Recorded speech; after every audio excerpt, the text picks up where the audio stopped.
রাস্তার ভাবে অঙ্গই পথে মুখে ওরে কথা বই নকল সব দেখা তো ওরে কত পরাক্রম বেশ তোমার করিস্তাই পূর্ণ করব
বলা উত্তর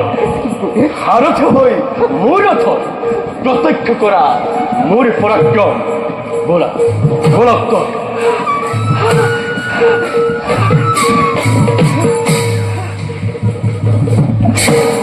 যি আপোনালোকে দেখিছে আমাৰ যি এই 5 দিনীয়া কাৰ্যসূচী আছে সাংস্কৃতিক কাৰ্যসূচী আধ্যাত্মিক সন্ত সন্মিলন 2 আৰু সাংস্কৃতিক সমাৰোহ তাৰে ভিতৰত আপোনালোকে দেখিছে যে আমি যি আমাৰ ভাওনা সমাৰোহ আছে ভাওনা সমাৰোহত সম্পূৰ্ণ থলুৱা বয়ন শিল্পৰ চানেকিৰে আমি সাজসজ্জা তৈয়াৰ কৰি আমাৰ গোটেই দলসমূহে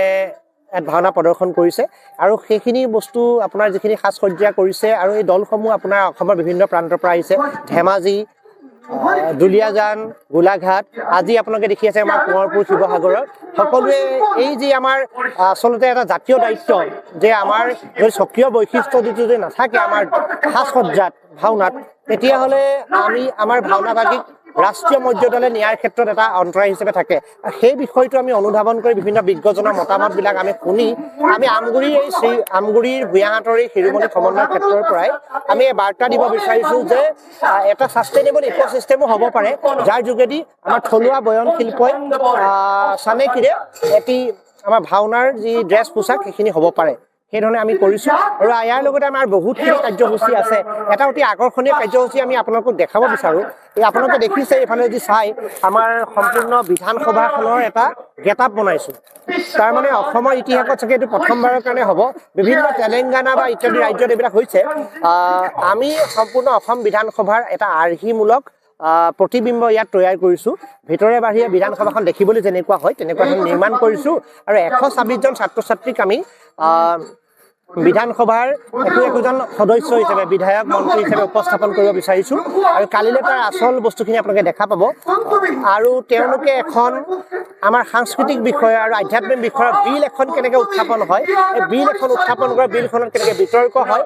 সেইখিনিৰ ওপৰত কাইলৈ কাৰ্যসূচী হ'ব আৰু ইয়াৰ মূল উদ্দেশ্য হৈছে ছাত্ৰ ছাত্ৰীসকলক সংসদীয় ব্যৱস্থাৰ সৈতে আমি তেওঁলোকক জড়িত কৰোৱা তেওঁলোকক শিকোৱা আৰু লগতে আধ্যাত্মিক বিষয়ৰ কিছু যিখিনি বিষয়ৰ ওপৰত আচলতে সংসদে গুৰুত্ব দিব লাগে সেইখিনিৰ ওপৰত আমি অকণমান কাৰ্যসূচী ল'ব বিচাৰিছোঁ